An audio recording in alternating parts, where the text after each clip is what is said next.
Good afternoon, everyone. I'm Sue Anderson. I oversee the Educator Effectiveness Office at OSPI. So if you've been involved with TPEP or Best, that's the stuff that I work on at OSPI.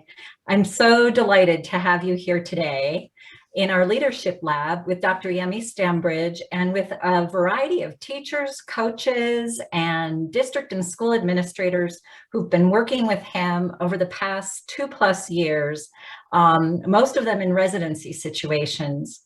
I'd also like to thank CSTP. Lindsay, Aaron, Stephanie have all done an amazing job setting up this work and making things go, bringing events like this to you, which is really important. Couldn't be doing this work without them. So I first had the opportunity to hear Dr. Stembridge speak at a WIRA conference. Remember back in the day when we used to gather people in a big room with rubber chicken for lunch and salad and listen to things. And he was speaking there about some teachers with whom he had worked. And the first teacher was a first grade teacher. And she had been working with her students on becoming reading advocates and word detectives. And he shared a lot of videos about her students sharing what it means to be a word detective and how are you a reading advocate. And then he shared some videos of 7th grade math students who were talking about how important it was to be involved in productive struggle when you're solving math problems. And then the last teacher and students he shared with us was a high school world history teacher whose students were working on the idea, the understanding that it's lack of empathy that's at the root of conflict. So this was an epiphany for me. I had never really thought about learning goals that were so involved in not just the academic lives of students, but in their social emotional lives as well. And students were talking about these in rigorous ways and deeply engaged ways that showed that they were really owning this learning. So that really made me think a lot differently about the work that we've been doing in our state. Of course, I'm thinking specifically about TPEP, but just in general, the way that we've been approaching our learning targets and thinking about instruction in a culturally responsive way. And so I'm just so grateful that Dr. Stembridge has been willing to work with us for the last couple of years and continues to work with us. And we're expanding that work to share the themes and practices of culturally responsive education in the classroom with teachers. So taking on learning that matters, seeing students as asset-filled beings, honoring their cultural identities, providing rigorous, engaging learning experiences, developing a classroom culture in which each student feels that they belong. And this idea of really putting students at the center of this rigorous and important work has been just amazing to watch and wonderful to see. So today, you're going to have a chance to hear from Dr. Stembridge, as well as the teachers, principals, and district administrators who've had an opportunity to work with him. And we know that they all have really important insights to share, and I'm looking forward to hearing them as well. So with that, I'm going to turn things over to Dr. Stembridge. Thank you, Sue. I appreciate you. Thank you, everybody, for being here. I'm going to share my screen and go through our whole Zoom thing here. I'm going to take probably about 20 minutes here and just say a few things, kind of share a couple of thoughts here with you about where I am in my thinking at the end of this school year and preparing to move into next. All right, so I'm getting myself together here. All right, so I am currently working on another book. It is a follow-up to Culturally Responsive Education in the Classroom. I'm calling this book The Art of Culturally Responsive Education in the Classroom, Equity, Opportunity, and Pedagogy. And I enjoy the process of writing a book. Writing a book requires a lot of you, it's your deep immersion and commitment to pursuing a long thought. And I was telling my family that, you know, when you write a book, you write a book with your whole life. And so I am in the process right now of turning my life over to this next book. And a couple of things that come to mind as I'm writing this next book, piggybacking again on really just picking up on where I left off from CRE in the classroom. I've been revisiting these questions that I have been driven by over the course of my career. And when I think about these questions, the questions that I've most been interested in, what is a good school? What does a good school do? What does a good school look like? What does a good school feel like? My mentor, his name is Charlie Tesconi. He passed away in September of 2020. My own dad died when I was a kid, and he was the person to me who was the nearest to a father figure as an adult. He wrote a book in 1995 called Good Schools, The Policy Environment Perspective.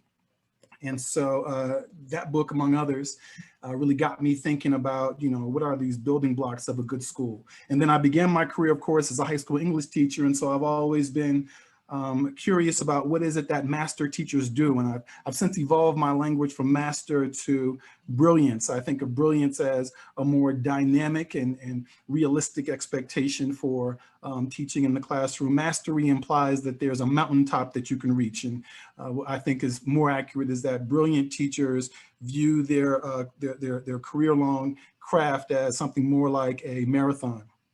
And then what does brilliant teaching require of us? That's also a question I've been considering from the beginning of my career, right? Like what am I required to bring to bear? But in writing this book, I've become clear that the other question I've been asking is, how as an adult have I warded off depression stemming from the emotional trauma of my youth? I was born in Brooklyn and raised in the Bronx, and I grew up in New York City in the era of the mean New York City.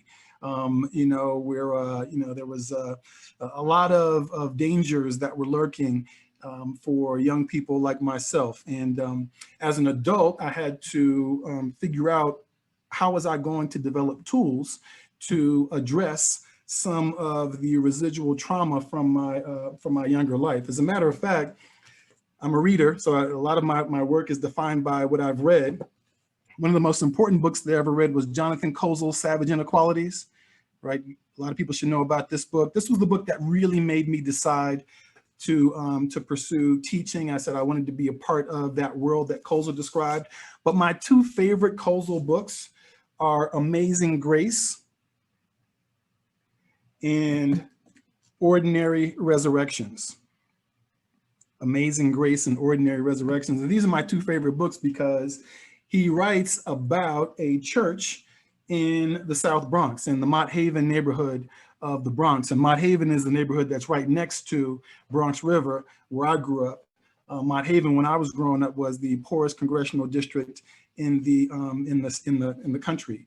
And I remember when I was reading Amazing Grace and Ordinary Resurrections, reliving my youth through Kozol's eyes. He was calling out things that I realized I was just accustomed to as a resident of the Bronx, and he was seeing and processing in a way that required me to really get in touch with some of the feelings that I'd had as a young person. I am a proponent of therapy. I believe in therapy. I think therapy, especially if you got a good therapist, is a fantastic thing. It took me a little while when I was a younger person to find the right kind of therapy for me, but I eventually landed with a therapist who is who works with cognitive behavioral therapy. And if you don't know anything about it, it's an approach to therapy that seeks to interject consciousness in this cycle of thoughts, behaviors, and emotions. And then as I've gotten older and gotten more into the cognitive science and neuroscience, I've realized that there are potentially a lot of carryovers from some of the practices, the habits that I learned to better manage my own being that also apply to my work as a teacher.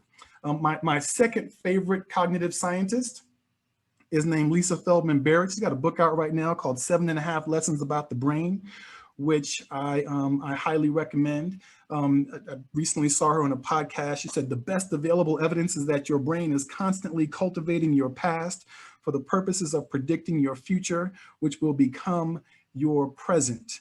And in cognitive behavioral therapy, one of the things that you learn about, and oh, by the way, let me give you some slides here so that you can see some of the things that I'm talking about.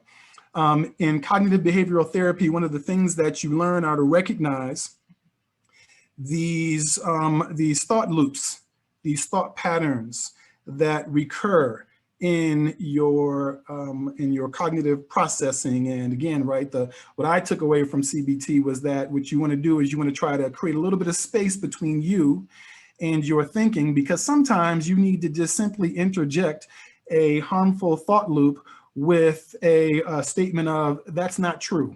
I have said that to myself often. That's just not true. Another thing that I'll do a lot of times in my work, some of the people in my residencies might remember that we'll sometimes do sprint journaling, where I'll say, just journal for 10 minutes. Don't let your pen come off the paper. And that's also a tool that I learned in cognitive behavioral therapy.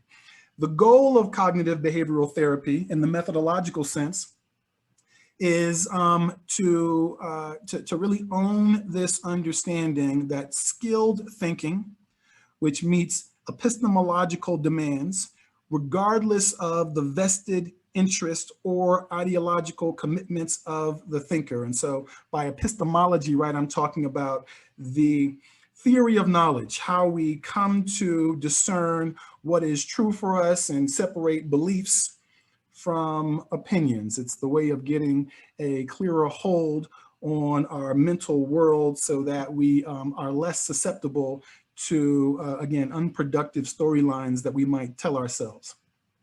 When I think about this skill of thinking that was so helpful for me in developing tools to deal better with the trauma of my youth, I realized that many of these skills are also the same kinds of skills that apply to my work as a thought partner with teachers, as a facilitator of professional development, and also as a researcher myself.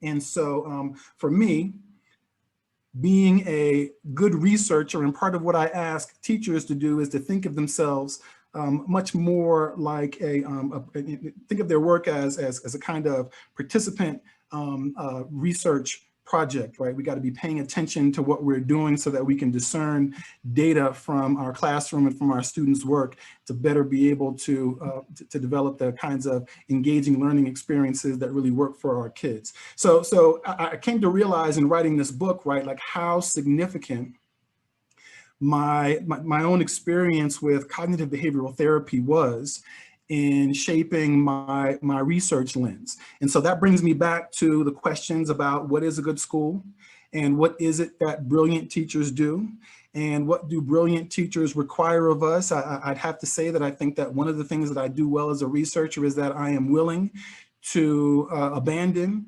ideas that are no longer bear themselves out to be true based on my observation and my time spent in classrooms. I really like to spend time in classrooms. That's one of the things that I've missed the most this year, is being able to be on carpets, crisscross applesauce with kids. The thesis for the book that I'm working on right now is that equity is the highest goal of teaching, and teaching for equity is a function of creating opportunities that match the student's space and moment. This craft of teaching, these opportunities, is what we call pedagogy. And pedagogy in the interest of equity is a lot like making art. In the handout, you'll see a quote here from another book that was a little book that I just found. I don't even remember how I found this book, but a little book that I found called Art and Fear, Observations on the Perils and Rewards of Art Making. And I probably found this book maybe 5 years ago, and I've read it several times. I'd highly recommend you pick up a copy. It's a short little book. It's probably not even 100 pages long. And this has been one of the inspiring texts that kind of planted the seed for the art of culturally responsive education in the classroom. I love this quote. Art making involves skills that can be learned. The conventional wisdom here is that while craft can be taught, art remains a magical gift bestowed only by the gods. Not so. In large measure, becoming an artist consists of learning to accept yourself, which makes your work personal, and in following your own voice, which makes your work distinctive. So that's kind of led me, I said that the title of the book is The Art of Culturally Responsive Education in the Classroom, Equity, Opportunity, and Pedagogy. And what I'm really trying to do is I'm trying to flesh out these three big ideas and point to the intersections of the three in the mind of a culturally responsive teacher. And so I'm thinking in terms of purpose, product, and craft. The purpose of culturally responsive teaching is to remove educational disparities as a hindrance to the ethos of life, liberty, and the pursuit of happiness. We will know that we have achieved equity when neither race, nor class, nor income, nor gender, nor language background, nor physical disability, when no social disparity or measure of identity is a barrier to or predictor of educational achievement. So part of what I want to be able to make the point of in this book is that equity is the highest goal of teaching. It's our North Star. When we can achieve something that we think of as equity in our classrooms, in our schools, in our districts, in our states, we will then, we will know that our schools are meeting this fundamental purpose for their existence. I'm going to skip down to pedagogy, because when I think about pedagogy, I'm thinking about that craft. And the craft, in terms of pedagogy, is culturally responsive teaching, that is pedagogy that leverages the awareness of culture, race, ethnicity, gender, ability, and other social identity markers that shape the perceptions of educational opportunities in order to design learning experiences that allow students to draw on their backgrounds, identities, and cultural fluencies in the interest of learning. So the goal of culturally responsive teaching, of course, is to design learning experiences that give every student the fairest and most meaningful opportunity to be successful, not in spite of their background, but because of their background. One of the questions that we can always ask about culturally responsive teaching is, culturally responsive to whom? We can make the case that every classroom is culturally responsive, but the question is it culturally responsive to the students who are in that classroom? And then opportunity. Opportunities are one of my favorite words when it comes to this conversation of equity. And I think one of the, in the book I'm going to be writing, I could write a whole book just about equity, but I'm writing chapter 2 is I'm defining equity, because I think that there's a misnomer about equity right now, that equity is something that you manipulate. And I'm making the case with the traditional definition of equity that's like 50 years old, that equity is not about manipulating outcomes. We measure equity by outcomes, yes, but in order to achieve equity, we have to be really good at engineering opportunities. When we engineer opportunities that work for our students, then we measure equity by the outcomes on the back end. There's a difference there, right? Manipulating outcomes doesn't really compel us to make any meaningful changes in the system in the classrooms so that we can better serve our students. And so when I think about the product in terms of opportunity, the product of culturally responsive teaching are empowered learning spaces where students learn and develop the tools to reach their goals. So where I want to land here is on this word, empowered. And what I want to encourage everyone who's here today to think about is, in the design of culturally responsive learning experiences where students are able to be successful, not in spite of their backgrounds, but because of their backgrounds, one of the major goals that we seek is empowered learners. Many of you know that one of the questions that I encourage us to ask in our planning is, how do we want students to feel? And when I think about how I answer that question, how do I want students to feel? I often answer empowered or inspired. I am thinking in terms of what's the affective context that I need for my students to take this learning opportunity and really claim it as their own. So I want to leave you with a couple of thoughts. And in the handout, if you click on the what is empowerment, you'll see kind of a running list of some of the ideas that I've been composing as I'm thinking carefully about what it means to empower students. I'm going to share just a few ideas here with you right now. What is empowerment? Empowerment is valuing self-efficacy and possessing a self-perception as competent and agential. An empowered person has a secure sense of themselves that offers a source of inspiration and energy for daring exploration, risk-taking, and seeking challenge. And so I'm always thinking about what's the risk that I'm asking my students to take in terms of their engagement in the classroom. By the way, these pictures here, teachers also encourage you, take pictures of your students when you're in the classroom with them. Pictures are excellent data. There's a whole genre in the social sciences called photoethnography. Pictures can be a great tool for capturing the snapshots of engagement, the evidence of our students' buy-in. I also am not above throwing a picture of a student who's engaged. I'll throw that picture in their face when I'm redirecting their behavior at some later point in time. I'll say, hey, I know who you are when you're engaged. I even have the receipts to prove it.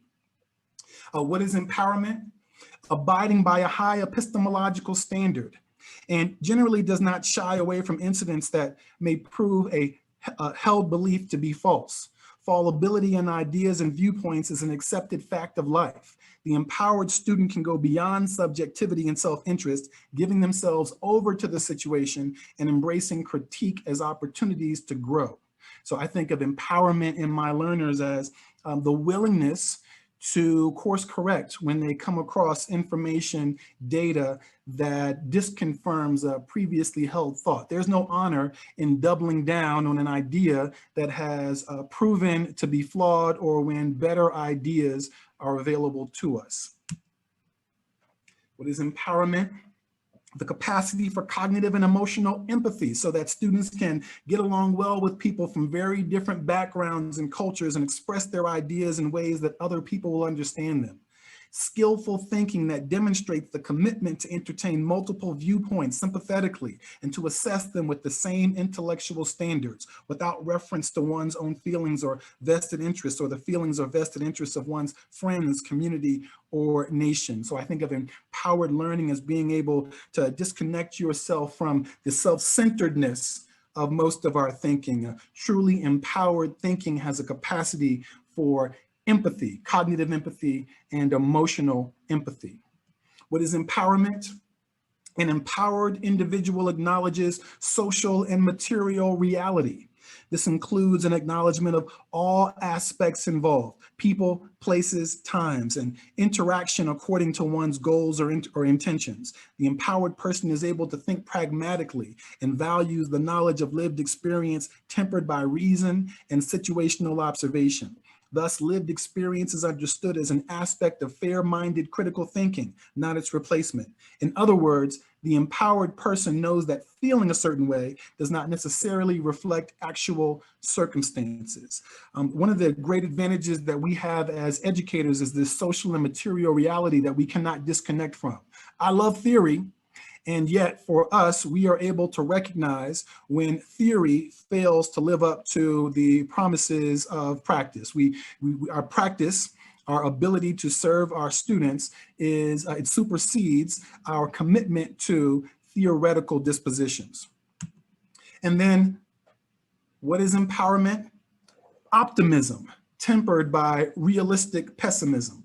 A positive outlook is embraced not merely as wishful thinking, but as a pragmatic and necessary aspect of fair-minded critical thinking, for it opens the person to consider various ideas and viewpoints, whereas a negative outlook would close one off to new and innovative possibilities.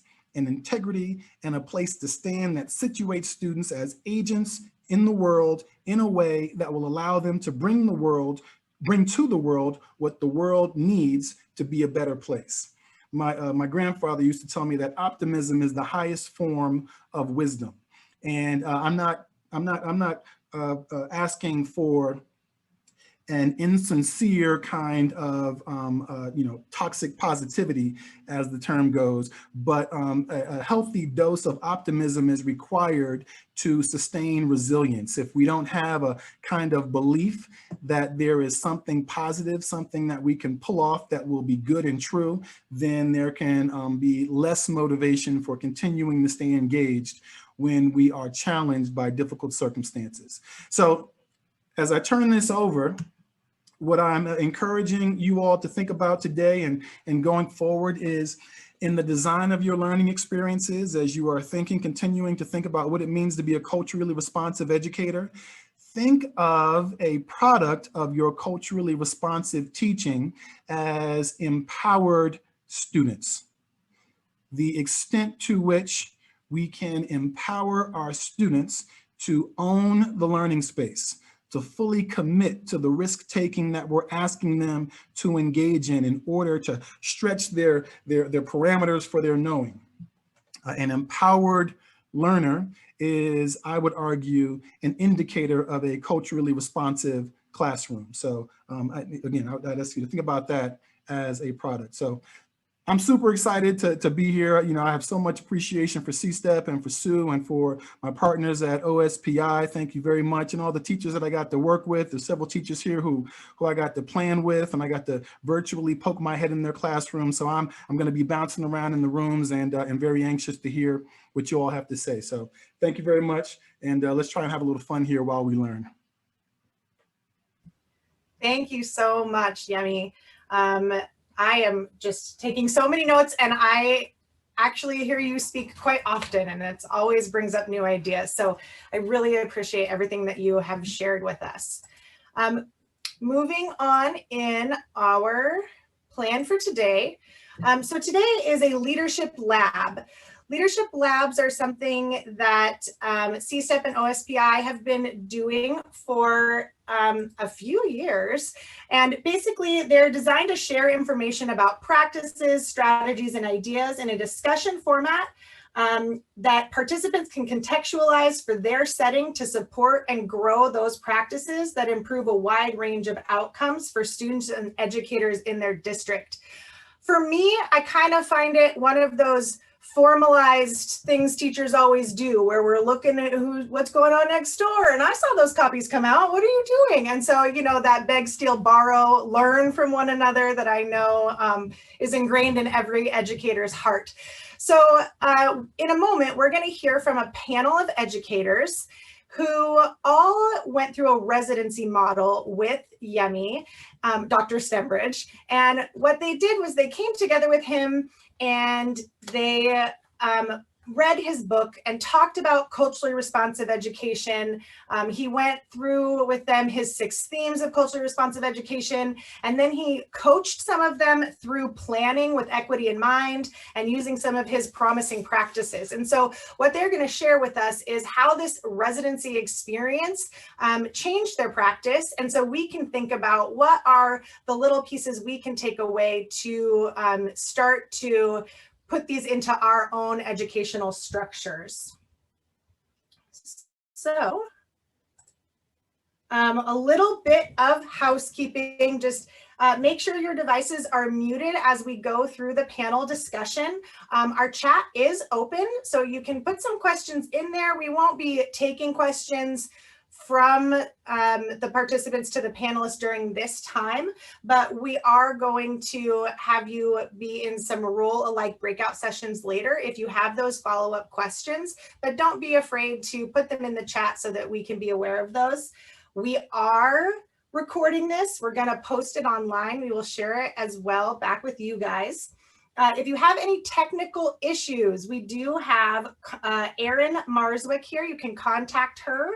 There's her email, erin@cstepwa.org. I'm sure you probably all got your confirmation emails from her as well. So you'll have that in your inbox to respond to if you have a problem. She is here. Okay. So these are our panelists for today. I'm just going to go ahead and read off their names and we'll get to know them more as they share with us. So we have Bess Colpron from Vancouver Public Schools. She's an instructional coach. We have Dr. Charlene Williams. She's here from Camas Public Schools. She's an assistant superintendent. We have Denisha Saucedo. She's here from Kent. She's a 6th grade teacher. We have Elizabeth Prager here from Vancouver. She is a high school social studies teacher. We have Michelle Conway, also from Kent, a math teacher. And we have Dr. Rosa Villarreal from Kent as a principal, and Sarah Sweetser from Kent, elementary physical education specialist. So we're really excited. These are all educators who have been through a residency experience with Dr. Stembridge and have gone through thinking about really how to imbibe classrooms with that culturally responsive education and his particular methods. Okay, so I'm going to read the questions and then kind of call on the participants. And then I'm actually going to stop share in between each question so that we can focus on the person instead of just the type on the screen. So our first question. So we all just heard Yemi speak, and many of us have read his book, Culturally Responsive Education in the Classroom, or have heard others talk about the power of his work. So my question for you all is, for those who aren't intimately familiar with his work, how would you explain it? So I'm going to stop share. I'm actually going to ask Bess if you could respond to this first for us. Sure. Hi, my name is Bess Colpron. I'm really excited to be here with you all today. I think we all know, like, we have moments in our life where things change. Well, when I met Yemi, my life changed, especially my professional life, in thinking about how I plan for students. So if I was going to describe his work, I would say that it's life-changing, pedagogical changing, and I actually had to look that up to make sure that was a word. Rethinking. I think the most important part, like, that I take away is he really challenges us to rethink the way we've always done things in a way that always puts students first, and not content. And I think that that's really important. It's about creating experiences for the students that you actually have in your classroom, not the students you had 10 years ago or last year, or students you're going to have in the future. It's knowing your students, knowing what their vulnerability, their relationship with you is, knowing their cultural identity, all of his 6 themes. To me, that's really how to describe it. Thank you so much, Bess. How about Rosa? Well, good afternoon. It's a pleasure to be here. How exciting to see so many people that I've met or worked with, and admire your work in your different districts. So thank you. And of course, Dr. Stembridge, what an honor to see you again and to continue my learning in this journey of trying to expand my mental models of how things work and how to become continue being a learner. When I think what is culturally responsive education, I'll go back to what I just shared. It's a mental model, and trying to figure out the tools of practice, the themes, identifying themes, and all with the goal of closing an opportunity gap. I know that a lot of us, one of my favorite things that Dr. Stembridge said today was around, there is a culture in every classroom. Who is it for? And right there is it's just such a root, the foundation. And I think we're all stirred by that question. And that is what CRE, culturally responsive education, seeks to address.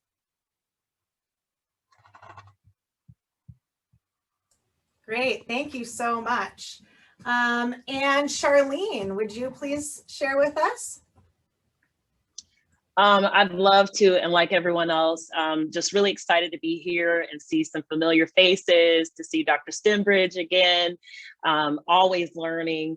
And I guess what I'll add, because I definitely want to echo what Rosa and Bess have already stated, that Dr. Stembridge does a great job, especially in his book and in the residency, of kind of building the context, the socio-political context that we need to understand about why culturally responsive education is even needed in the first place. And then that nice bridge to practice in the classroom, you know, so from the 6 themes to those 5 questions that shape and drive our lesson design and learning. And, you know, and when he shared here in Camus, the cognitive rigor matrix, we really started geeking out, you know, because it really aligns with some of the work we're doing around equitable grading practices and making learning transparent. But the cognitive rigor matrix just allows you to design learning in such a way that's rigorous, you know, however you feel about that word. I think he just allows us to go deep academically and pull in some rich opportunities for students. And so the book does an excellent job. Working with Dr. Stembridge is excellent. And I think it's quite accessible. So no matter where you are in your equity learning journey as a system or as a person, he's made this work quite accessible for you to enter at any point. Great, thank you.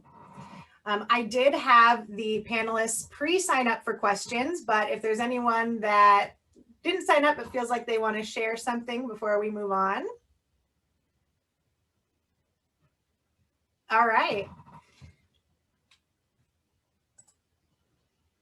So we're gonna share screen and move on to question number 2. I got excited. All right. Question 2 is, describe how your work has been impacted and changed. So what parts of this work are taking root for teachers, for building admin, or for district admin, kind of for your system? So really, in your particular role, how is this taking root, and what has been the biggest changes? And we're going to go ahead and begin with Michelle.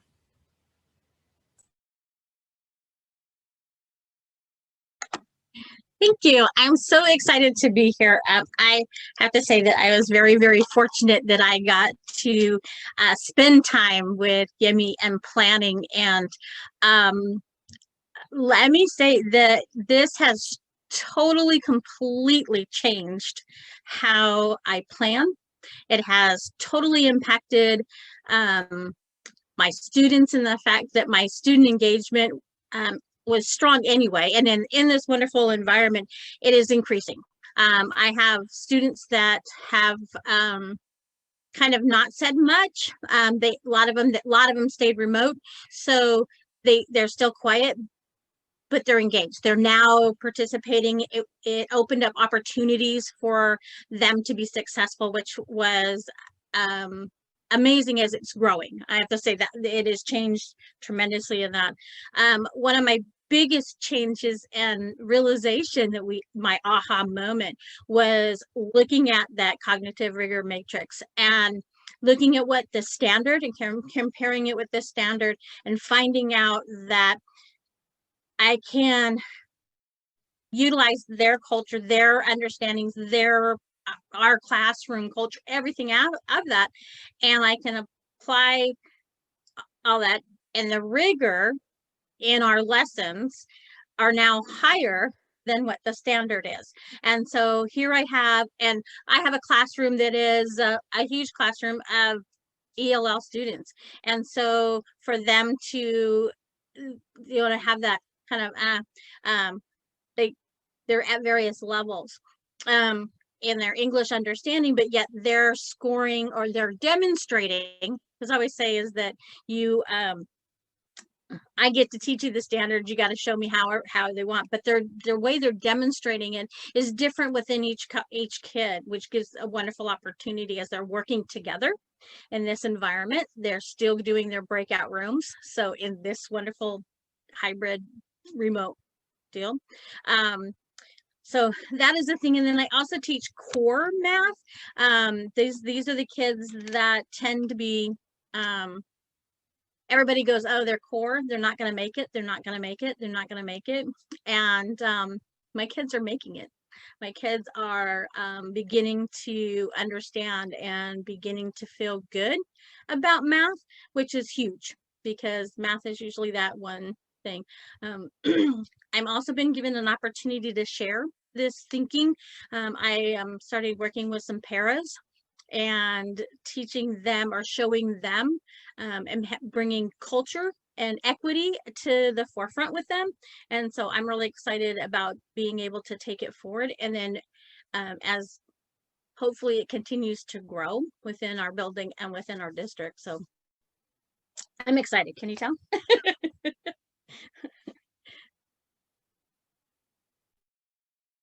Great, Michelle. Thank you so much. Okay, Elizabeth, can you share your thoughts on this question, please? Well, thank you very much. I work at Fort Vancouver High School in Vancouver, Washington, and we've been working with Yemi for several years now.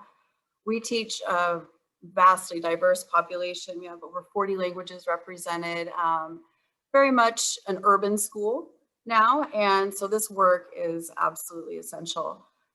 It has completely changed me as a teacher. I feel like my identity as a teacher has shifted. I am proud to be like a lesson designer and an artist of these learning experiences. I feel like, I mean, that's who I am. And Yemi kind of like celebrates that and points that out to us as teachers, that we are really like doing important, exciting, creative work.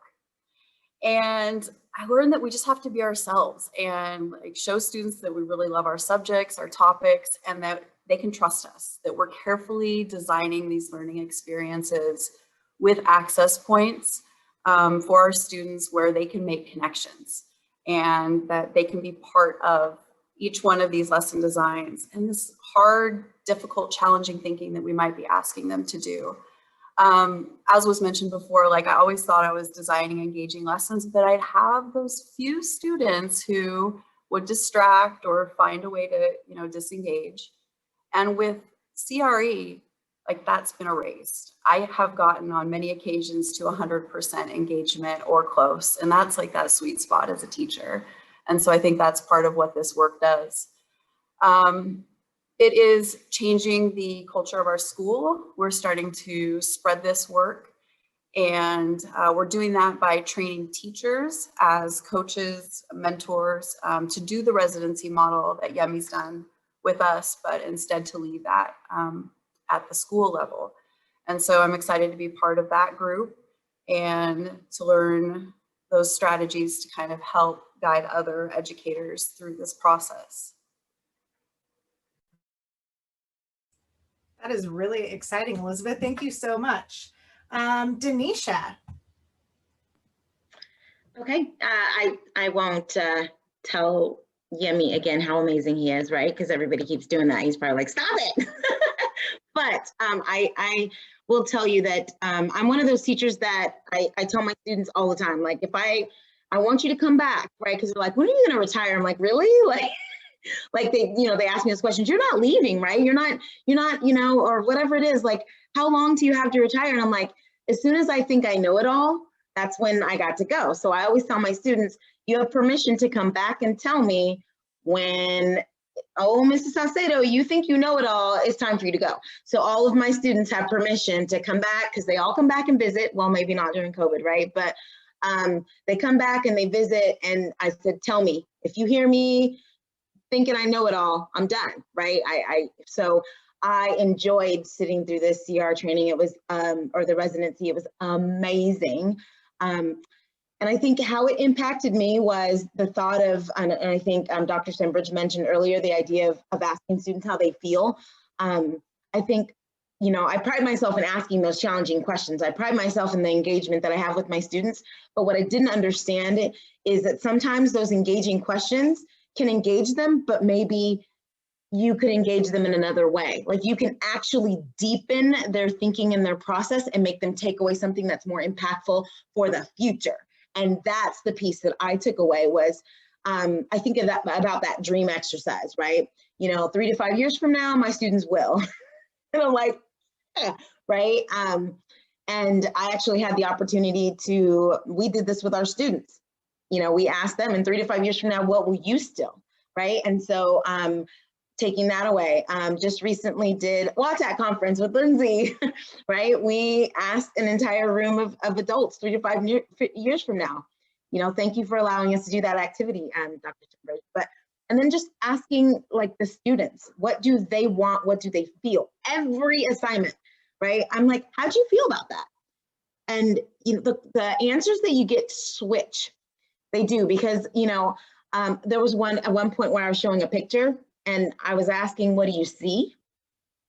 Well, I see images, right? I see words, I see, how do you feel when you're looking at this picture? Holy, like legitimately mind blowing.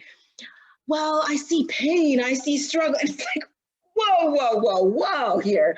Like coming from them, I didn't know pre-existing lesson, but it was the way that I asked the question. So I did want to share my 3 to 5 years from now that I wrote, which was 3 to 5 years from now, my students will express pride, confidence, and healthy self-esteem without denying the value and dignity of other people. That's what I wrote. And they are still able to motivate themselves to persevere and see themselves as capable. And they still find value in growth and thriving on a challenge and seeing failure not as evidence of unintelligence, but as a catalyst for endless possibilities. So that is one thing that I took from Dr. Stembridge. And at some point, I'll tap some in the chat, but we did this with high school students too, who were at the YTAC conference. And I was like, oh, that's what they want. Their answers were not, you know, well, I want to still be able to solve algebra problems, right? Like they want to be able to do that. But what they want to be able to do is be those lifelong learners, to see themselves as problem solvers and, you know, and see themselves as being able to be a part of a community and connect. So I will share those in the chat, but how it's impacting me is just that one main question, right? And then now me being able to pass that on to, you know, other educators and our students. Awesome. Thank you so much, Denisha. All right, Charlene.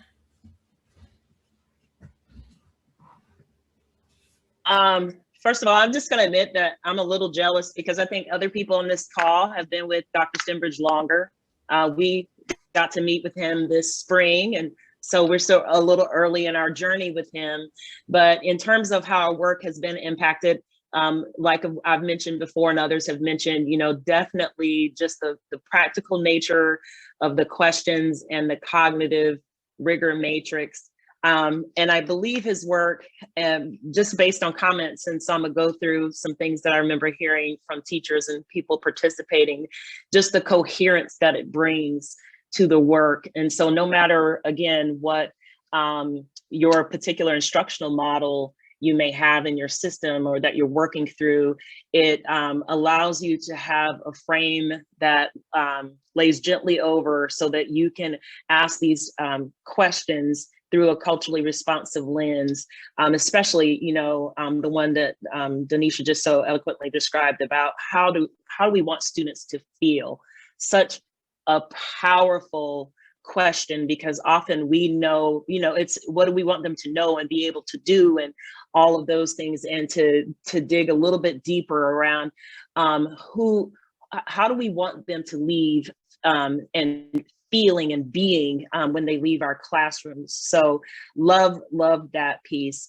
In terms of impacting our work as a system and district, so we are in the process of designing equity modules for our staff for use over time. So each and every staff member to have access to. And so for teachers specifically, continuing to have Dr. Stembridge's work centered in our modules And again, around the 5 questions and the cognitive rigor matrix. We just went through some work of detracking in our mathematics program. We prioritize standards. We, just have done that work. And as some of you know, math is a pretty touchy, sensitive area. And we kind of have some people who still have language that is like, maybe these kids aren't ready for this work and so forth. And so our math coach is going to sit with the teachers using the cognitive rigor matrix and focus on the priority standards that they've identified and ways to engage all learners, because we believe that math is accessible. It should be accessible to all of our students. So again, just it gives us the tools and the coherence that we need to keep moving this work forward. Awesome. Thank you so much, Dr. Williams.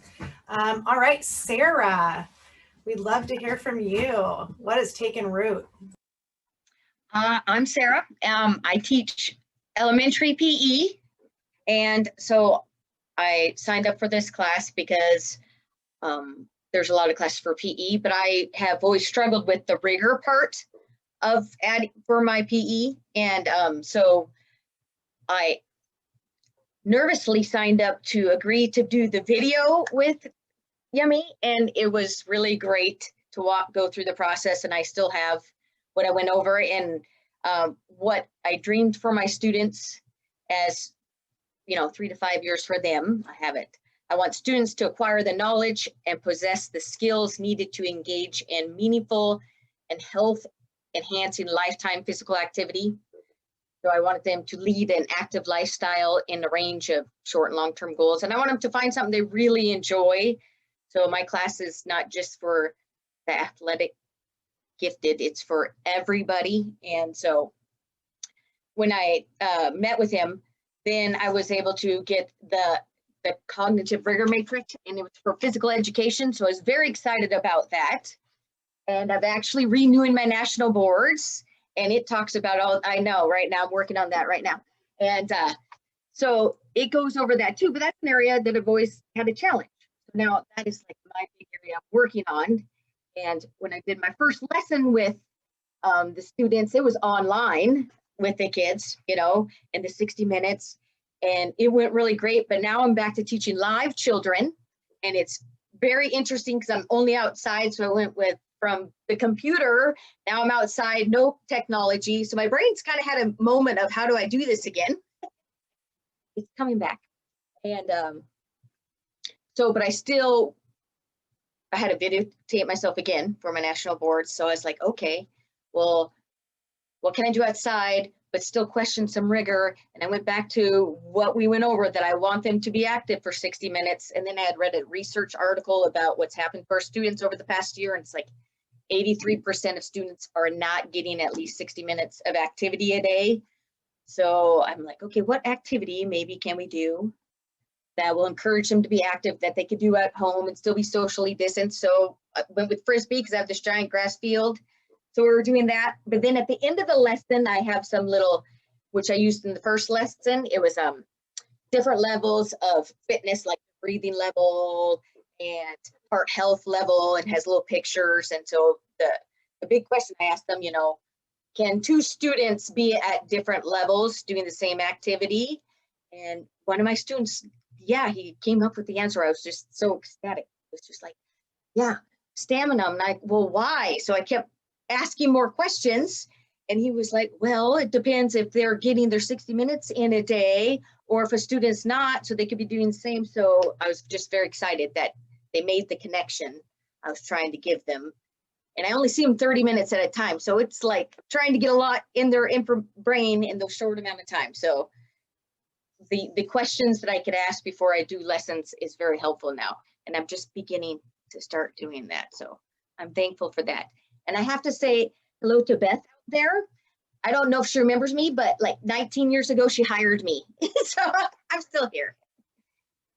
It was good to see you. That is awesome. So fun to make those connections. All right. Thank you so much. we're going to move on to question 3 now. And this, we've heard that you guys are putting these things into practice in your systems, in your classroom, asking yourselves those really important planning questions. And what did we say? Being an artist of learning experiences. I love that. So now that you guys have this kind of shift in your own practice, how do you grow this work and sustain it over time? Again, thinking about you as teachers in the classroom or as an administrator in the building or the district level, how do you plan to keep this going now that you've all had the experience and are excited to do so? And we are going to start this one with Bess.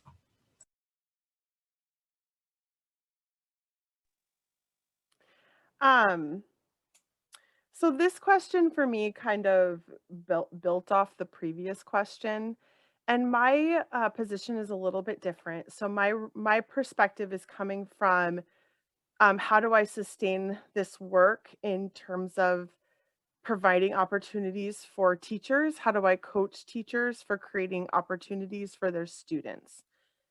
So the first thing that I think, even to grow and sustain this work, is that you have to have vulnerability in yourself. And it's really hard for teachers to be vulnerable, not only about their practice, but also about understanding our identity, specifically around race and privilege.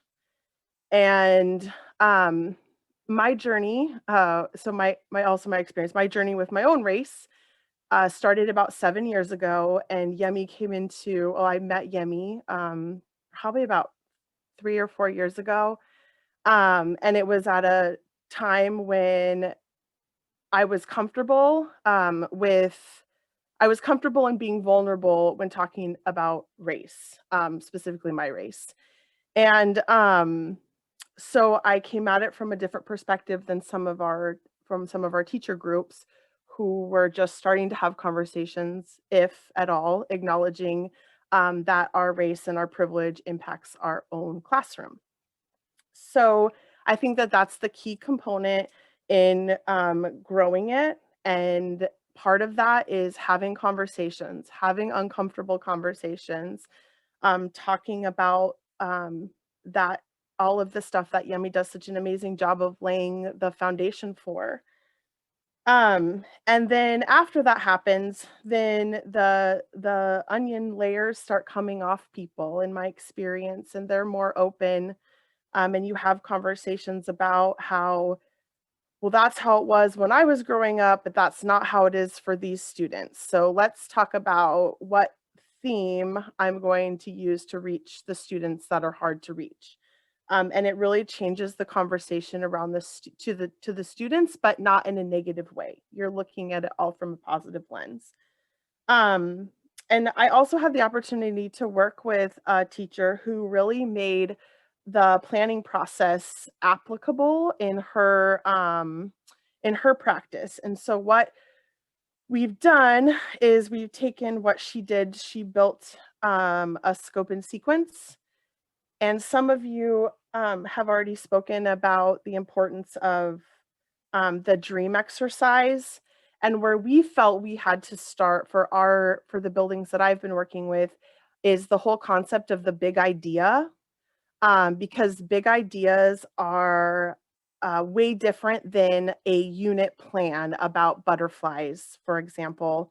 So it's not about butterflies. It's what do we want our students to know, feel, and do.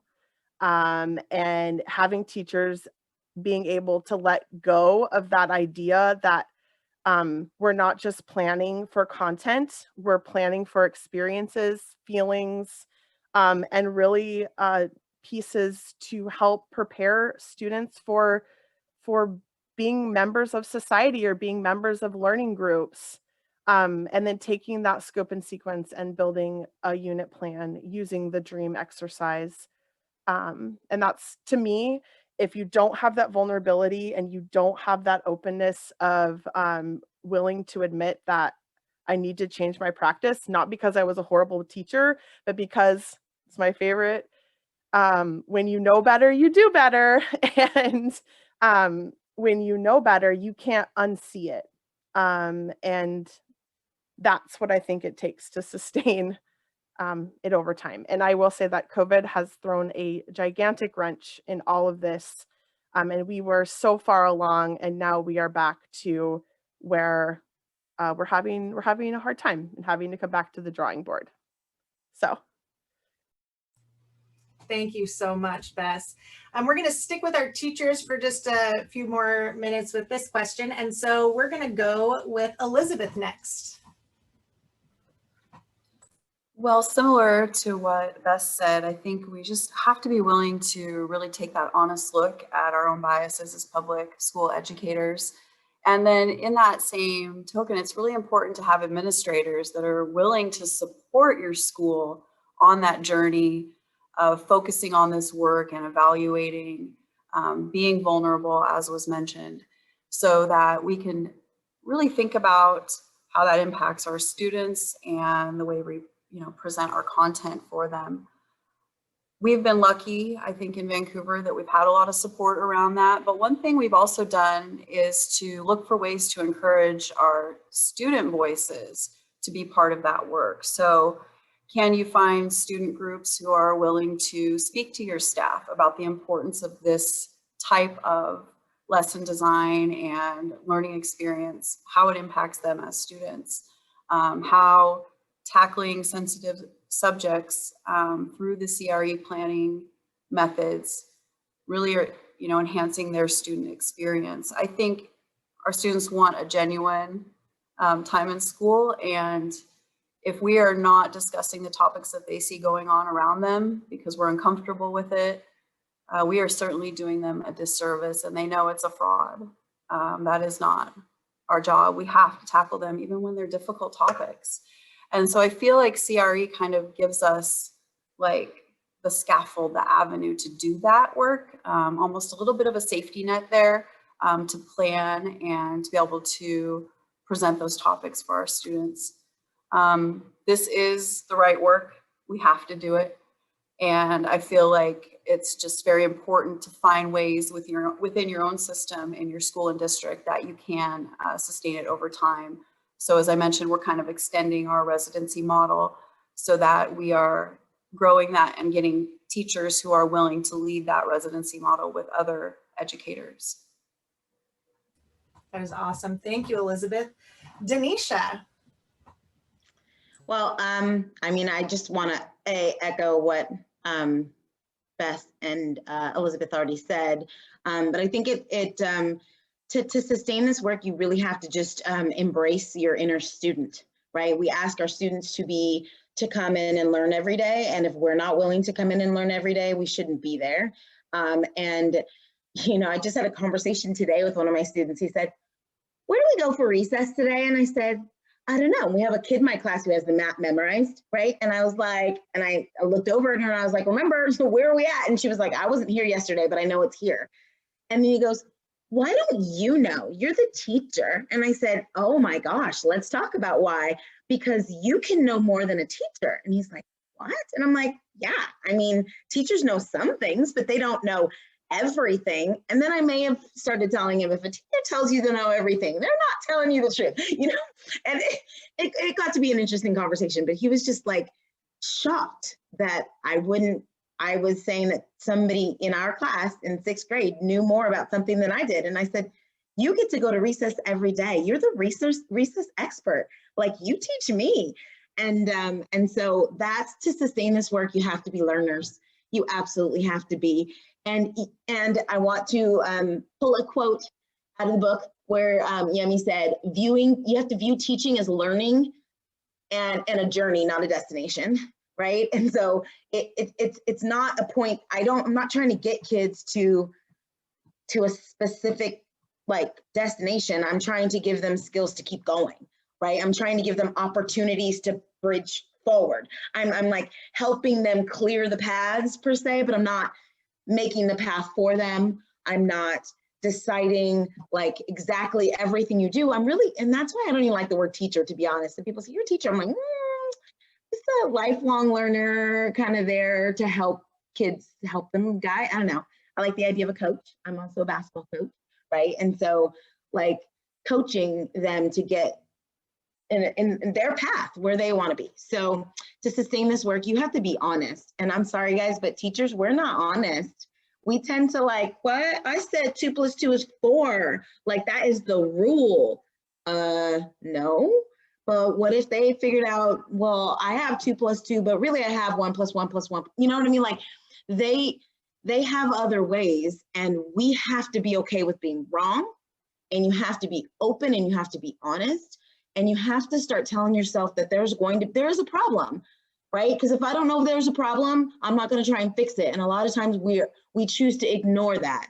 We think everything is okay, so everything must be okay. That's not true. Figure it out, connect with those kids, you know, that maybe you don't think you connect with, and just make every day a little less comfortable for you and more comfortable for your students. Okay, that was like a little bit of Denisha wisdom that I'm going to write down. Thank you. I love that. Okay, so Dr. Villarreal, from the administrative perspective. Sure. You know, we had so much fun learning when we had our class. We had 17 out of 30 certificated say yes to just an email invitation, right? We're all remote. I'm not talking to anybody. I'm not leveraging relationships. I can't do it, right? I don't see anybody. I just sent an email. Who wants to go on this learning journey with me? We had 17 out of 30 say yes, which was phenomenal. Super excited about that. And you're getting to hear from some of those team members today. But number one, I would say intentionality. You have to say, yes, this is important. Yes, I'm prioritizing. And how do you do that? You put it on your calendar. You put it on schedules. You put it on your PD calendar. You say, we're doing this. At the end of our training, so intentionality, number one. Number two, collaboration. We had a moment probably 2 weeks after our session where we pulled the team back together. They brainstormed a question like, what was the biggest thing that you were like, I never thought of this before? And everybody shared. It was beautiful. I took notes, so I have exactly what everybody said. And then the question was, where do we go from here? And 5 major ideas came out. And so since I have plans so far ahead in the year, like we're already booked through the end of the year, but this is a seed that we'll bring back at the beginning of next year. So intentionality, schedule it, collaborate. It needs to be the work of the team. And so we have over half of the staff on the team saying, boom. So I'm with them. And then accountability. Accountability for me. How am I holding myself accountable for the fact that this is the right thing to do, the right thing to support, and how do I help empower the teachers to lead this? Because it's not all on me. I work hard and we all need help, but together we'll be successful. So definitely be intentional, collaborate, and then accountability for yourself as a leader. Thank you very much. Awesome. Okay, we are going to move on to question 4. And that is just, what are your next steps? So we're talking about making it sustainable. We are excited. How are we exciting others? But kind of, what is your next step? You guys have said we're all still learning. So where are you going with that? And actually, we are going to start this time with Dr. Williams.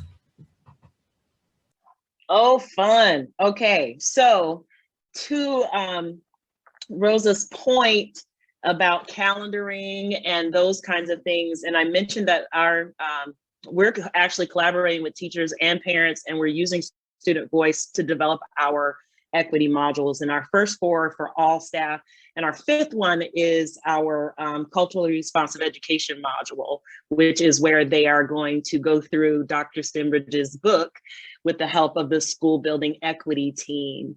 And so that one of my next steps is to get on Dr. Stembridge's calendar for the time, I think it's in November, that will be at module 5 for our equity teams, because we need to cycle more of our teacher leaders in our buildings through the residency process, so they can create a richer experience for the teachers in their buildings when they get to module 5, which is this work. So we're excited about that. Awesome. Thank you so much. And can we please hear about next steps from Michelle? Awesome, thanks. So as a teacher, from the teacher's perspective, my next step is to really begin to plan with intentionality. And that is being really intentional about how I'm planning and how I'm thinking about my students and what I want them to learn, and what is the, what's the ultimate goal, or what is the, what do I want them to feel and think and do 5, 10 years from now? What do they want, what do I want them to come away with? I'm really thinking of that, and not just opening up the CMP stuff and going, okay, here. I love projects, and I had to be reminded, and I have it in big letters in my planning book, that don't plan the projects first, because I have that wonderful idea of all of these wonderful projects and one of these wonderful ideas to do. And Yemi had to tell me and teach me that don't put those first, those are last. You need to put things in place. So it's that intentionality. It's that making sure that I start with the standard and the cognitive matrix, rigor matrix, start with those, and then look at getting ideas of what is the standard that we want them to learn, and then kind of going from there, and then at the end create my wonderful projects and activities and things that are getting them engaged. And I'm finding that is more enriching doing it that way. The kids are so much more engaged when I do the activity or plan the actual activity that we're doing last, and that the projects that we're doing last. The other thing is, going forward, is I talk about this like nonstop. I mean, I am so excited because it has completely changed me. It's changed who I am. It's changed the way I teach. It's the way there. So I share like no other. I make like go, hey, let me tell you a little bit about this, or little tidbits here, just to kind of maybe get them excited too, and then reel them in and really talk, say, it's gonna read this book. So that's kind of my next step as a teacher, is to kind of look through, and I have to stop myself from completely planning all units, because I'm like right now would love to go, ooh, I'm going to plan all of the year, because I need to remember that I need to take my students and where their needs and where they're at, instead of completely planning in this mindset. But yeah. Awesome. Thanks, Michelle. Sarah, would you please share your next steps? Well, I'm thinking of next year already. And then as she was talking, I was thinking, well, half of my students have been back to school for a little bit, and half of them are remote. And they were talking about, like student leaders. And I'm thinking about how creating where my students that have kind of been here, maybe could start helping the ones that haven't been back to school for a while. So I was just coming up with some ideas right there in my head. And I also am working with a new teacher this year, and we haven't got to work with each other a lot right now, but I will start introducing what I've learned with her also, and then maybe we could plan some, start planning our lessons together. And then I'd also like to, when we have our PE meetings, just in our district of other PE teachers, I had talked real quick when I was taking the workshop, but introduce more of what I've done since then to other PE teachers that are, elementary PE teachers. Awesome. Great. Spreading the word. Actually, sorry, I thought of another thing. And go ahead. The idea of having it during the equity time was a good idea. And Denisha and I are on the same team of equity. So I'm like, oh, that's a good idea. So I'll have to touch base there with Denisha also. Yep. Find your allies, right? I love it. That's great. Bess.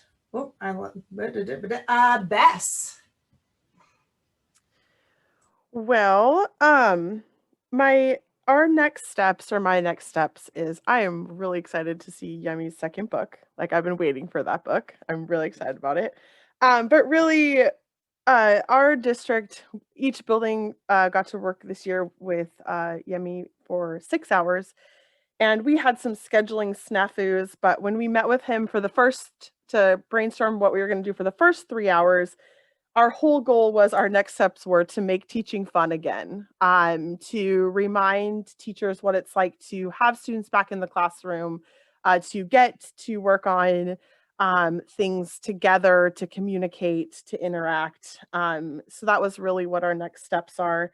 But really, I'm not sure who said it, but someone said, I'm with them. And that's really what we want our teachers to feel, is that we're with them. We want to work with them in the classroom, creating experiences for students, supporting them, making that learning fun again. But really, professionally, my next step in culturally responsiveness and coaching is to really figure out how to get our late adopters on board, and figuring out what the hurdles are. And that's going to require me to be quite vulnerable, and really overcoming that. There's a few people that are not interested in the work, and it's really important for me, in my own personal goal, to figure out why and how we can overcome that. So That is brave and good work, Bess. That's great. Thank you. Okay, we are going to move on to our last question for our panel. And that is, what is one piece of advice, starting point, or most impactful takeaway you would share with another educator in your role who is just beginning to implement or think about CRE and Dr. Stembridge's model? I was really thinking about posing this question. You know, if I come to this leadership lab and I read the book, kind of what's the one place I should start? Because I think it's so exciting and we can get like, oh yeah, I'm gonna, and then not really know, you know, what our on-ramp is. So I would love for some of you to share that. We're gonna start this one with Rosa. Sorry, Dr. Villarreal. I'm just calling you guys by all the names. You can call me whatever you want. Just don't call me late for dinner. Okay, so one of my favorite quotes that our dear Dr. Stembridge shared, and no, I can't quote people because as I'm listening and processing, then I turn and I take notes. So it's never the quote, right? And I probably got the person's name wrong too. Cornell Pugliardi. Close enough? We love him, whoever this is. Okay.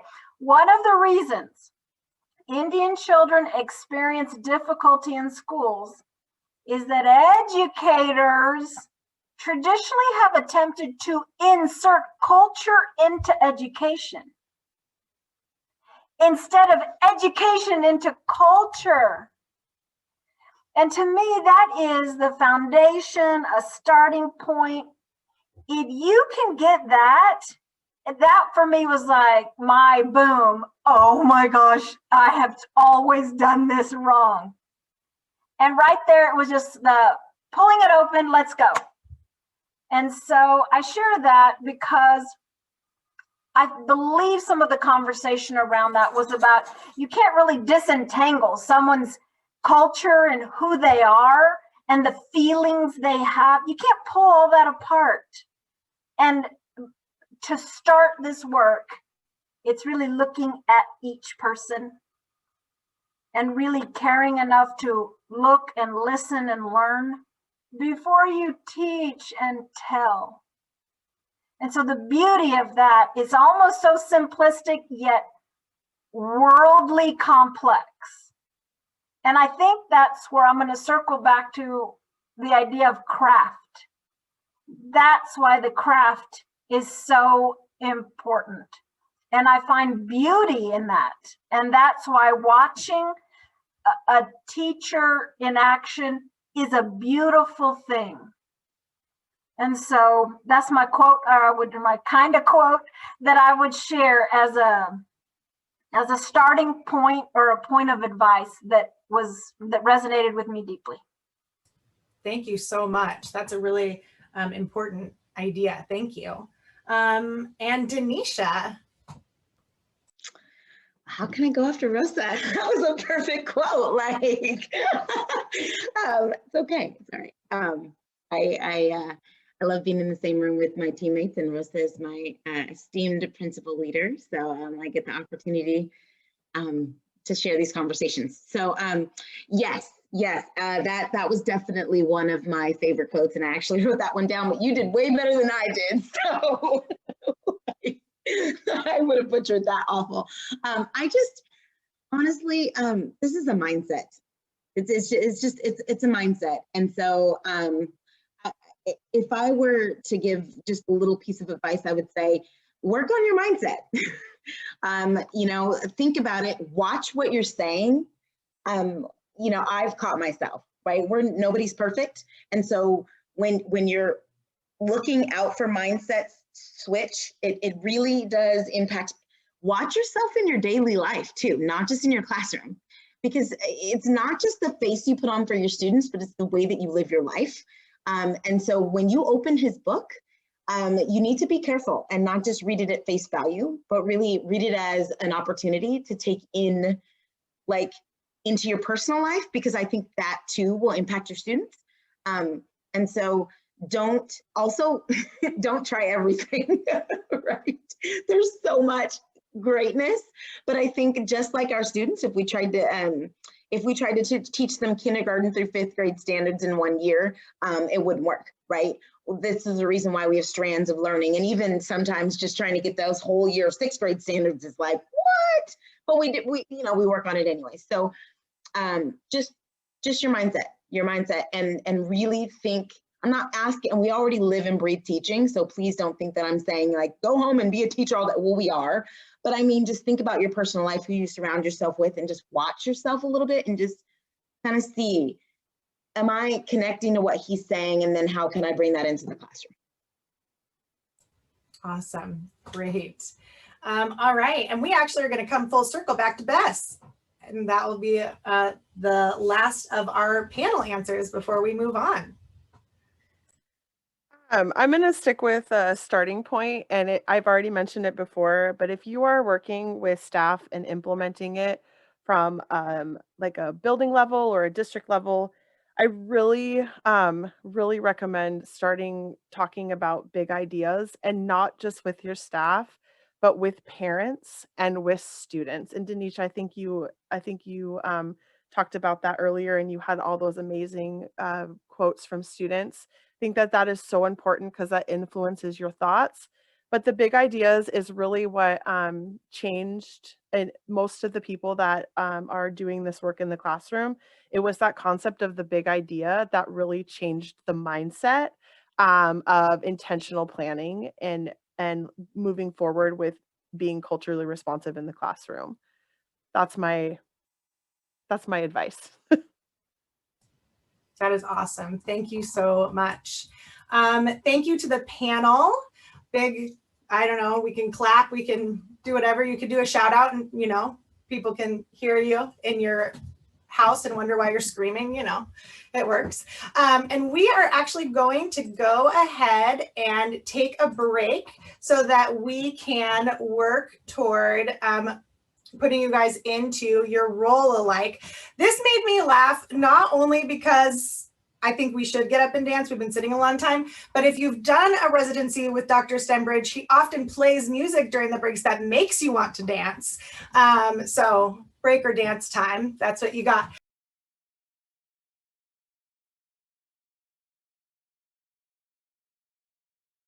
Are going to be in new buildings, and like, how do you bring that into a new building, being that new person, and how not to essentially either scare people away or get people not to listen. And so we talked a little bit about that.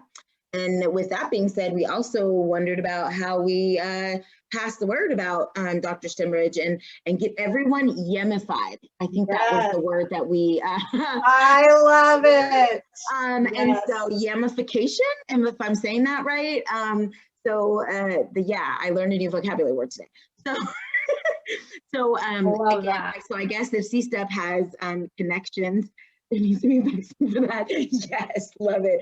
So if CSTP has Yeah, a way we're of working on those. all of the lovely teachers on this call with Dr. Stembridge and making sure that they have that, that would be amazing. Great, thanks, Denisha. And how about our administrative group?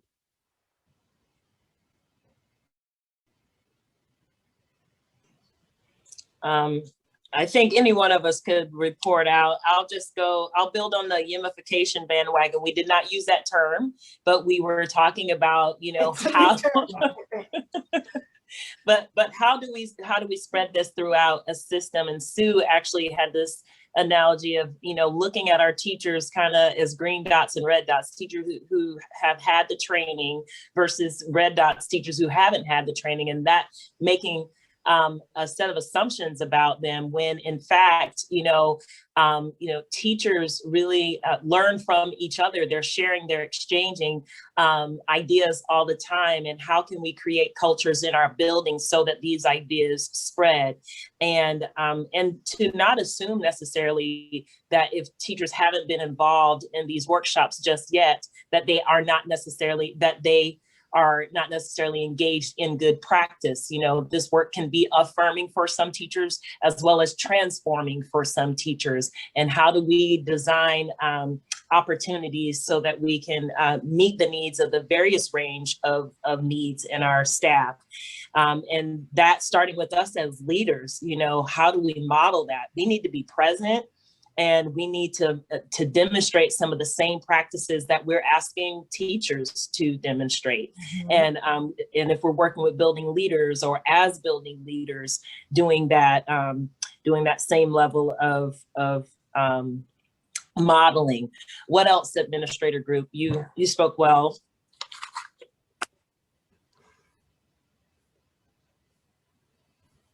Butts up learning. That's what we heard. That's right. The butts up learning. Butts up learning. So there you go. Like a duck? I don't know. Is that real? Like you're, that's what I thought. That's a sign of engagement. It's on the tracking document when we go in the classroom Yes. When you're up on your desk. Yep. Yes. I got it. I understand. Yeah. Okay, with that, I think, you know, we are into the butts up learning with Dr. Stembridge. I think we would all be like that if he was in the room right now. So we're going to turn it over to him to, reflect on what he heard and give us some more of his great insights. One of my favorite pictures talking about butts up learning. So, this was a kiddo. We were doing a question formulation technique, which I write about in the book. And that fifth question in the 5 planning questions, what are the opportunities to be responsive? That's when we can really, really hone in on some of our minimally engaged kiddos, some of our most vulnerable learners. And this kiddo, Connor, was one of our vulnerable learners in this classroom. And so we were really thinking about how we went through what's the big idea? What do we want our students to still know and understand 3 to 5 years from now? And what are our targets for rigor? And what do we want our students to feel? And what we were able to do was really tap in to the expertise of the classroom teacher relative to this kiddo's assets. And this was a kiddo who would lose interest when his questions weren't engaged, when his questions weren't responded to, respected, and considered. And so that's why we chose the question formulation technique. And this was one of my favorite moments because, I mean, you know, this is, the epitome of engagement for a first grader, right? This kid, in this exact moment, we were having them generate these questions. I forget what the actual cue focus was, but he was looking at all of the questions to make sure that the questions that were most interesting to him, most important to him, were accurately recorded. And we were able to carry that engagement on for the entire unit by making sure that all the instruction was directly responsive to the questions that Connor and his peers asked for. And so I always love this picture, right? Because it reminds me that a lot of times cognitive engagement, you know, it looks like a kid up on the table. And, you know, I'm not necessarily saying that, you know, that what we want is every kid up on a table in every classroom, but for Connor, we were able to sell him on his engagement in this rigorous learning experience. And this was a picture that I showed him. This was a memory that we got to continue to bring to his attention. Something else I want to share. So one of the questions that I was asking in the groups was, what's the significance of the big idea in terms of equity? What's the significance of charting that big idea, being clear about what it is we want our kids to still know and understand 3 to 5 years from now? Why do we think of that as an equitable practice? And I was hearing the responses. I just want to make sure that we're putting it out for the whole group, right? The whole point here is that the big idea is more likely to have multiple on-ramps. A big idea is more likely to be accessible from a wider range of cultural perspectives. And so when we're talking about the butterfly, right, the difference between teaching students to memorize the details of a butterfly is different than talking about life cycle and different iterations of a life cycle. When we can teach our students those big ideas, every time that they connect to that big idea, they have the opportunity to leverage conversations with their parents or grandparents or aunties or uncles, family trips, you know, to Target, you know, every part of their background and their identity is available to them in connecting with the big idea, which is why it's a more equitable practice. That way, like if we could like have little MRIs attached to their brains, we would be able to see their brains lighting up every time they're retrieving that connection between the big idea and this part of their identity background that's useful to them in further constructing the understanding. You know, like I said, I'm into the neuroscience, and my favorite neuroscientist, as you know from the book, is Mary Helen Mordino-Yang. And one of the points that she makes in her work is that, you know, technically speaking, no one actually understands anything in the same exact way as anyone else. Our brains are these powerful and extraordinarily unique devices where every person, even with basic human functioning, things like language, your brain wires its capacity for language differently than any other brain. And so when we start with that big idea, what we're doing is we're giving every kiddo a fairer and more meaningful opportunity to make that connection. Again, in this way, their background is not, they're not learning in spite of their background, they're learning because of their background. And then I'm going to share my screen here again. The other piece that we kept hearing about was the Karen Hess Cognitive Rigor Matrix. And I always try to be forthcoming and tell people, I was in the business of education for 15 years before I really understood what rigor meant. I could use the word in a sentence. I could, you know, I could, you know, articulate some less than functional meaning just to not expose myself as not knowing. But it's with Karen Hess's work that it really became clear to me how to operationalize an understanding of rigor. And so again, I just want to make sure that we're clear, right? The reason why rigor is an essential theme in the interest of culturally responsive education and equity is because when we're at that high rigor moment, as I heard Michelle Conway say, is when we're in that high rigor moment, our students have the opportunity to extend their thinking. The highest rigor is when you are taking a concept and connecting your background, your understanding of the concept with concepts that you bring to bear. What we do in our schools is we privilege some concepts. We privilege some conceptual understandings. We privilege some backgrounds. I always talk about my own son who just graduated from college. I'm very proud of him, good kid. But he also understands how privileged he is, because between me and his mom, we have 7 graduate degrees. And so this kid who's been all over the world, went to school, and he went to high school. His mother works for the U.S. State Department, so he's lived internationally. He went to high school in Lagos, Nigeria, at the American International School in Lagos, Nigeria. And you know, when you we don't really understand this in North America, but right, when you live on the African continent and the Asian continent, in Europe, you know, other countries are just you know, a short flight away. And so I always tell the story about when he called me from Rome on spring break in his sophomore year, and he's like, "Dad, I'm standing in front of the Coliseum. This is crazy." And because I understand the neuroscience, I said, "Oh, son, tell me, explain to me what's going on." Because I knew at that heightened level of excitement, if he names and articulates the details of what he's seeing around him, that's more likely to stick. And so he's telling me what he's seeing in this excited moment. And I'm thinking to myself while he's talking to me, he will never have a lesson again on Roman history that isn't filtered through the experience of being in Rome, standing in front of the Colosseum. That experience is privileged in schools. But when we really think about it, there's no greater value to the experience of standing in front of the Roman Colosseum than a good, rich conversation that you have with your grandmother while you're you know, gardening in the backyard of your home. I have a kid who used to garden with his grandmother. He used to make an analogy to gardening with all kinds of things. It was fantastic.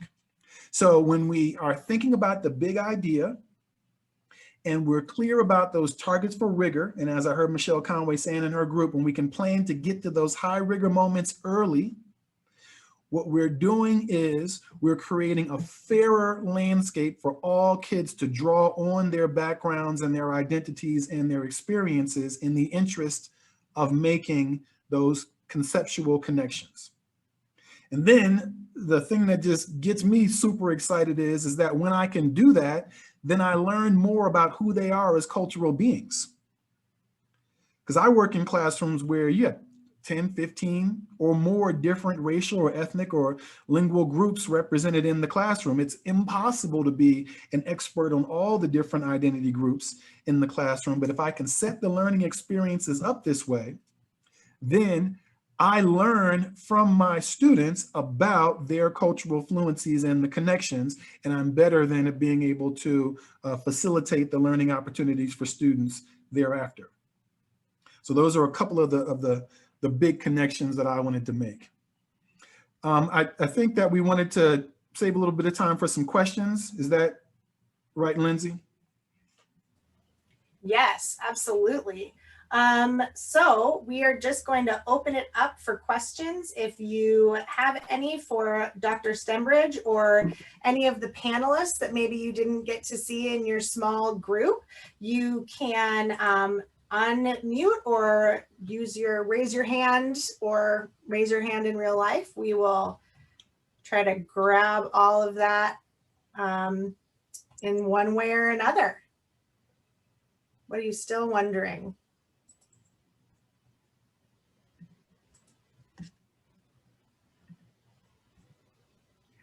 Well, I have a question that I hinted towards that I know came up in our group.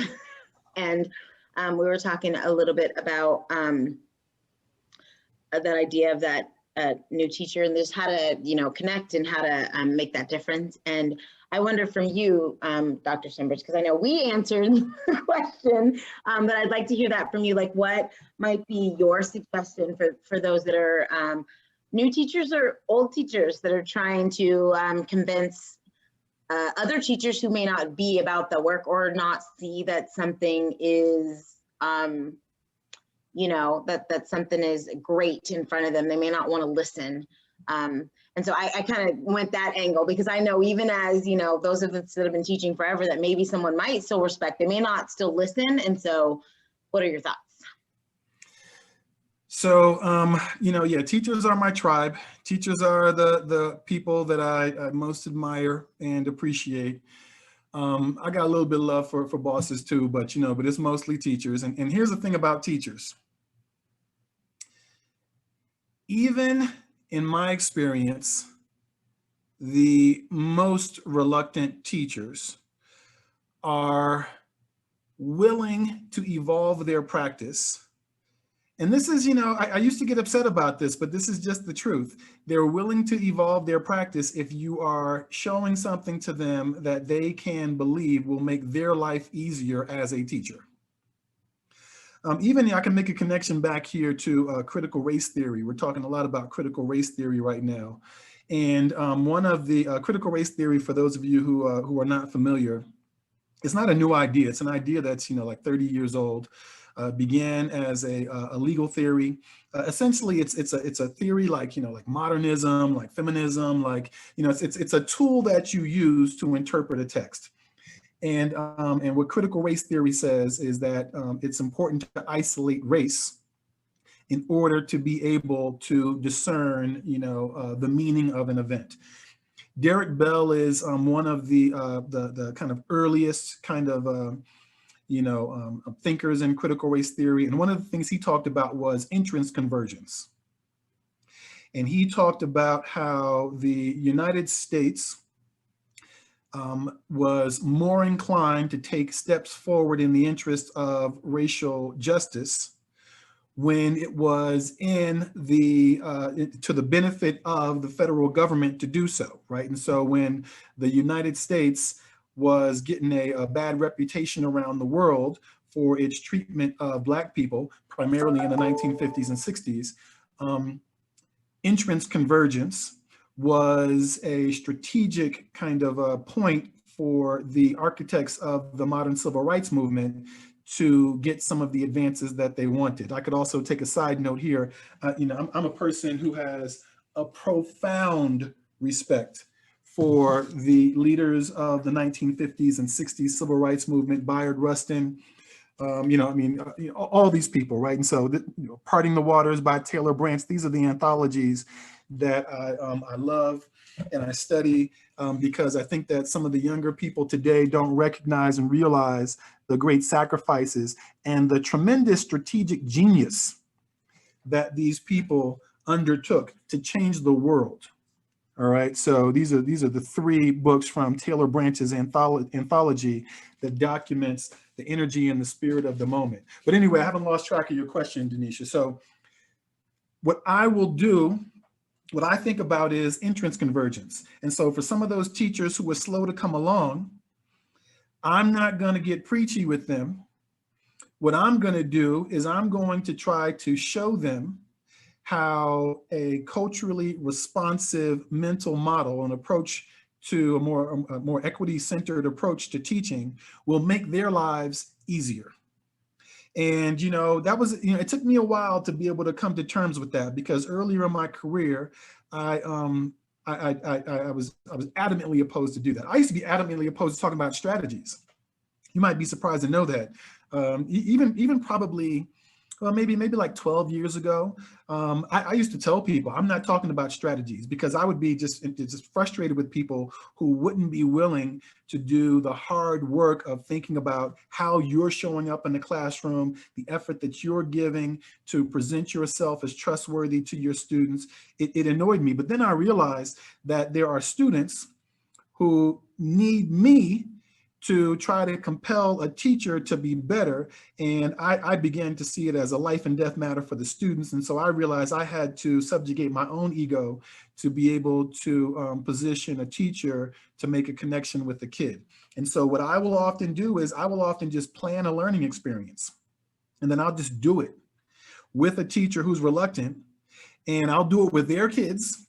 And many of those promising practices in Chapter 5 are some of the strategies that I would use because most of those kind of carry, and I can do those in a relatively short period of time with a new group of kids.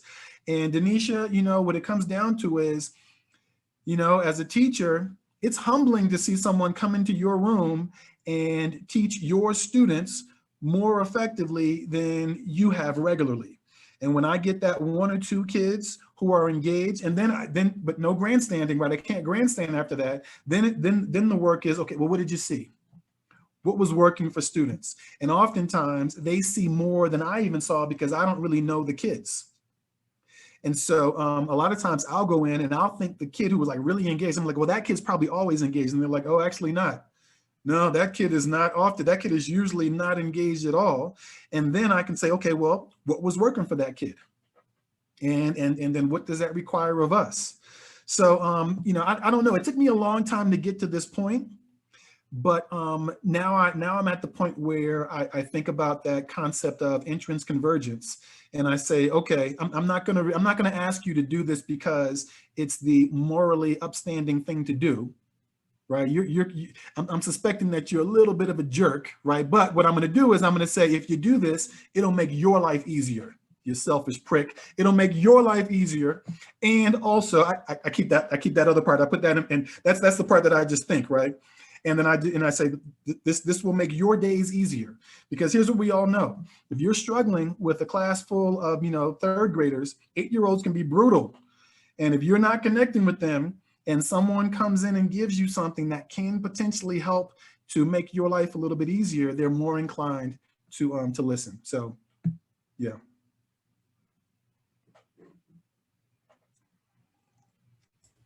Thank you. I love that. I wrote in the chat my favorite page of culturally responsive education, page 153. You might be a terrible person. That is like just so if you get the book and that didn't stick out, find page 153. Any other questions for Dr. Stembridge or the panelists? You can also use the chat.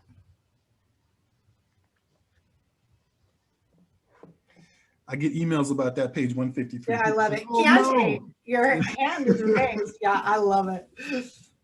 Sorry, I was trying to look for the hand raised, but I couldn't find it. My question is kind of about implementing this in the classroom and making connections like to the content with your students. So I teach first grade, and I've been trying to, you know, use more questions prior to the lesson. And my question was, how do you navigate when you give the question and then you have a student and you aren't quite understanding their connection? So an example, name a time where you spent time with an animal, and then the student's like, oh, this one time I was with my dad and we played video games, and it didn't align. So when that type of thing happens, do you dive deeper into it, or do you think maybe they missed it, or did they make a connection and then you kind of just build off that? I'm struggling with that. In your first grade, right? Yeah. Yeah, so, you know, I think a lot of times it's about having multiple entry points for those questions.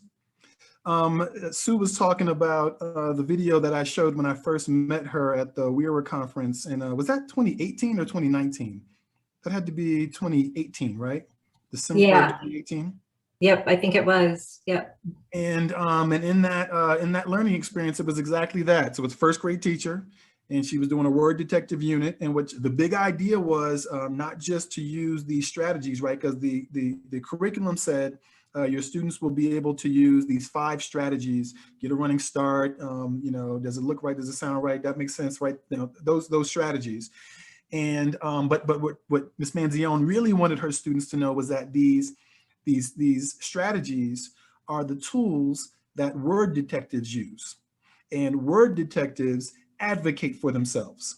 And so she wanted the students to simultaneously understand the tools, the reading tools, these tools that we use to decipher, as the action of advocating for themselves. And one of the kiddos, when we asked about, well, what are you going to still know from our word detective unit, the kid started talking about Batman. And it was like, okay, you know, if you're looking at the video and you don't know the kid, you're thinking, does this kid not understand what we're talking about? Like, is there a language problem here? Like, what's going on? And what the teacher was able to do, because she did have such a deep understanding of all of her students' assets, and she used I've been working with Miss Manzione since she was a first-year teacher, and so for me, I also understand my teacher's assets. And one of her assets was this fondness for the theme of assets. Assets was the thing that just, you know, excited her teacher brain. And she recognized this one kiddo, his name was Angel, as having an asset in linguistic capital. being a storyteller. He was he was bilingual. He spoke English and Spanish, and he was just a fantastic storyteller. And so she gave the kid the chance to reconsider the question from the perspective of Batman. She asked the kid, what should Batman know? What should Batman remember a year from now about the word detective unit? So she flipped the asset, used the asset, actually asked a more rigorous question, because it's more rigorous to say, what would someone else do, than it is to say, what would you do? And because she was so clear about her kiddo's asset and was able to rephrase the question, we actually saw that this kiddo Angel probably knew more about the reading tools than any other student. He was the only one who recited all of the reading tools multiple times in his response. So what I would say is, thinking about you know, what your kiddo's assets are, and without compromising the level of rigor in the question, reframing it, giving the kiddo a different position from which to consider the question. You know, the other thing, Keontae, is that I realized from my younger kiddos that, you know, this is true for my older kiddos too, to be honest with you, but sometimes I just like to give them a chance just to talk, right? Just to talk, record themselves. I like Flipgrid for this. I like Seesaw for this, just to give them a chance just to talk out loud. It's kind of like sketching with words. And if I can just give a kiddo a chance just to speak into some kind of a recording, talk out loud, oftentimes what I hear from kiddos is mumble, mumble, gibberish, gibberish, Jim. Mumble, mumble, gibberish, gibberish, Jim. And then when I can take that gem and put it back in front of them, they are more likely to get the traction. So I would say it's about trying to rephrase the question, but making sure that you're not compromising the rigor. Keep the rigor at the same level, try to rephrase that question, and give kids opportunities to try to talk out loud and capture the gems and then show it back to them. And in that way, hopefully, you're going to get more traction.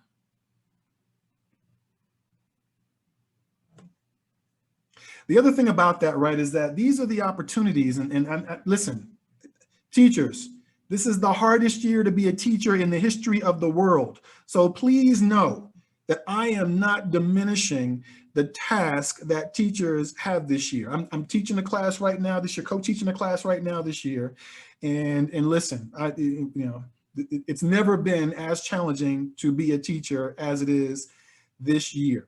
But here's the other thing, Ms. Parker, that I would say is that when I'm able to reframe that question, try to connect it with my students' assets, that's work, it's a challenge. These are also the opportunities to establish a greater trust with that kid. And I just encourage you to keep in mind, right, that these are trust building opportunities when you are coming back, giving a kiddo another opportunity to reposition themselves relative to the big ideas that they're learning. But I'm also, again, saying none of this is easy. Thank you, Dr. Stembridge, so much. I just love hearing your responses. I think we all have these questions. And so when we hear one teacher ask the question, it's just sort of like I soak up all the answers. So it's so great to hear from you and to really think about how to put these things in action. I know Keontae was one of our leaders in our book study, so I'm sure she's been trying and thinking and ruminating on that, right? So yeah, she's like, yes. So that's really great. Unfortunately, or fortunately for this late on a Thursday, I don't even know what day it was, Thursday, we have come to an end. What we would love to have you do, if Erin, could you put the link to the Padlet in the chat? We have made a Padlet just to capture kind of your biggest takeaways. Erin's going to put that link in the chat so you don't have to grab it off the slide. There you go. And just, you know, what is the biggest takeaway from today? That one thing you want to take forward. I know for me, I'm always looking for what we talked about in the panel, like that one thing I can tell a teacher to make them go, okay, like this little bit, you know, this little bit, this little bit. So maybe what would you tell that teacher down the hall? What little bit that you're taking away would be awesome. And then just letting you know that you will receive a follow-up email, probably from Erin, that will have an evaluation survey, really quick evaluation survey, a clock hour information if you would like to have clock hours for joining us, and the links to the recording so that you can watch it back or show it to all of your colleagues. And I think that is it from C-STEP. If Sue or Dr. Stembridge just have anything to say or good night, we are good to go. I'm just going to say real quick, thank you, C-STEP. Thank you, OSPI. All the teachers that I've had a chance to work with, I learned from you and I learned with you. So thank you very much. And I appreciate everybody for being here.